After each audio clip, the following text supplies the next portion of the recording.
हाथी पकड़ने वाले के समान ही संत भी मन को ज्ञान रूपी गड्ढे में डालकर कमजोर कर साधते हैं।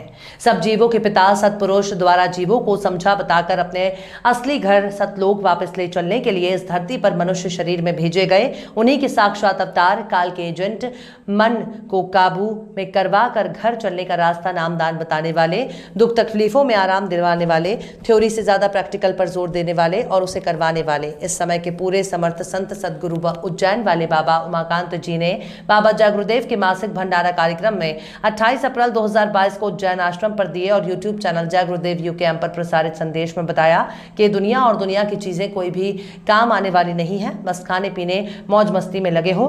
हाथी पकड़ने वाले के समान संत भी मन को ज्ञान रूपी गड्ढे में गिराकर उसके आहार यानी इंद्रियों के भोग से दूर कर कमजोर करके साधते हैं, परामर्थ में लगाते हैं। जैसे शरीर से जब कर्म बनते हैं तो शरीर से ही सेवा भजन करने से कर्म करते हैं। जब तक मान सम्मान धन दौलत विद्या ज्ञान का भूत सवार रहता है तब तक संतों की बात समझ में नहीं आती। संत मनुष्य शरीर में होने से वैसा व्यवहार करते हैं लेकिन उनकी देखरेख अनुभव ज्ञान बुद्धि दुनिया से बहुत अलग होती है। संत जीवों को समझाते बताते हैं, घर की याद दिलाते हैं। संत मन को कमजोर करके युक्ति बता करके जीवात्मा को अपने घर मालिक के पास पहुंचाया करते हैं। इसी काम के लिए मनुष्य शरीर मिला है। देखो, आप सुख की खोज करते हो, सुख का क्षणिक अनुभव करते हो, थोड़ी देर के लिए अनुभव करते हो, लेकिन एक समय ऐसा आता है कि वही दुखदाई हो जाता है।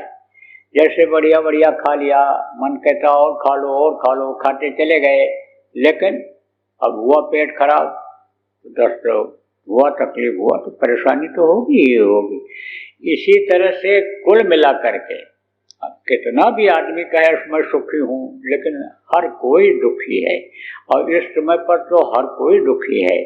तो दुख से छुटकारा पाने के लिए आपके पास उपाय है, सुख और शांति पाने के लिए आपके पास उपाय है। इसी मनुष्य शरीर में आपके ऐसा रास्ता है कि जिससे आप दुख को छोड़कर सुख की तरफ बढ़ जाओ, अंधेरे को छोड़ करके आप उजाले की तरफ चले जाओ। वो रास्ता इन्हीं दोनों आंखों के बीच में है। यहाँ पर ये जीवात्मा बैठी हुई है जिसको आज्ञा चक्र कहते हैं, पिंडी दसवां द्वार कहते हैं, तीसरा तिल कहते हैं। वहीं पर ये जीवात्मा बैठी हुई है जो इस शरीर को चलाती है। नए लोग समझो जीवात्मा किसको कहते हैं? परमात्मा की अंश, परमात्मा का छोटा टुकड़ा जो इस शरीर के अंदर शरीर को चलाता है। और शरीर गृहस्थी चलाती है। ये शरीर दूसरों का इंतजाम करती है। शरीर जो है वो परोपकार भी करती है। शरीर पेड़ पौधे लगाकर हरा भरा करती है, फल फूल लगा करके खिलाती शरीर काम करती है। किसके ताकत से? जीवात्मा के ताकत से। जीवात्मा जब निकल जाती है तो इस शरीर को लोग मिट्टी कहने लगते हैं, ले जा करके जला करके जमीन के अंदर गाड़ करके नामो निशान मिटा देते हैं, खत्म कर देते हैं। तो अब आप ये समझो कि ये जीवात्मा बैठी हुई है इन्हीं दोनों आंखों के बीच में। तो जब यहाँ से ये निकलेगी, ऊपर की तरफ जब जाएगी, तब प्रभु का दर्शन होगा। इस शरीर में इन बाहरी आंखों से प्रभु का दर्शन नहीं हो सकता। साक्षात ऐसे प्रभु का दर्शन इन आंखों से नहीं हो सकता है। आप तो प्रभु चाहे पेड़ को मान लो, चाहे पौधे को मान लो, चाहे आप पत्थर को मान लो, चाहे मिट्टी को मान लो, लेकिन उनका दर्शन नहीं हो सकता। इनको भी प्रभु मानो आप। अलग अलग लोग प्रभु मानते हैं, अलग अलग लोग भगवान मानते हैं, नाम लेकर ये हमारे भगवान हैं, यही हमारे सब कुछ हैं, लेकिन उनका दर्शन नहीं हो सकता। दर्शन किससे होता है? अंदर की आंख से। और उस अंदर की आंख के सामने लगा हुआ है पर्दा। किसका पर्दा? जो अच्छा किया बुरा किया वो पर्दा लगा हुआ। कर्मों का चक्कर रहता है। कर्म यानी समझो सामने तुम्हारे आ जाते हैं तो वो कर्म लगे हुए हैं। कर्म जो भी जिसने किया यानी उससे छुटकारा नहीं पाया। जब तक महात्मा नहीं मिले, जब संत मिले, तो समझो कर्मों को काटे और तभी यानी समझो के ज्ञान हुआ। जिन्होंने विश्वास किया, जिन्होंने बताया रास्ते पर, जो रास्ते पर चले, मानव शरीर के अंदर जिनको यानी कोई कमियां नजर नहीं आई, उनको ज्ञान हो गया और वो इस चीज को समझ गए। तो आपके शरीर के अंदर भी यानी जीवात्मा है, और वो रास्ता है।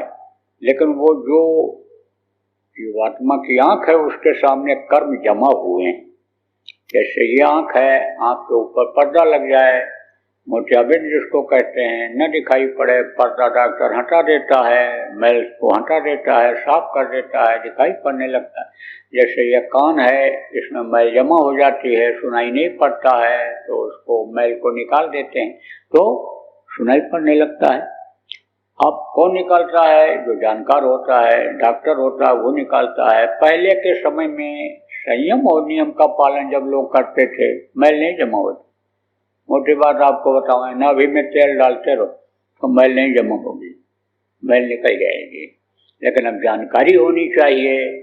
इन सारी जानकारियों को कौन देता था? जिन्होंने गृहस्थी को बनाया था, गृहस्थ आश्रम का जो नियम कानून बनाया था सुखमय जीवन के लिए, उनके पास जब लोग जाते रहते थे, महात्माओं के पास जब लोग जाते रहते थे, तो कान साफ हो गया, बाहर की आवाज़ सुनाई पड़ने लग गई, आंख साफ हो गई तो बाहर की चीज़ें दिखाई पड़ने लग गई। ऐसे ही जब कर्म साफ होते हैं, गंदगी अंदर की साफ होती है, मैलाई जब साफ होती है, मैलाई जब कट कर जाए, मैलाई जब कटती है तब अंदर की आंख खुलती है, जीवात्मा की आंख खुलती है। तो जीवात्मा के आंख से ही अन्य देवी देवताओं का दर्शन हो सकता है। भगवान प्रभु, अल्लाह ताला, पाक परवरदिगार, गॉड जिसको कहते हो, उसका दर्शन हो सकता है। तो कब होता है? कि जब कोई जानकार मिलता है। तो जानकार कौन होता है?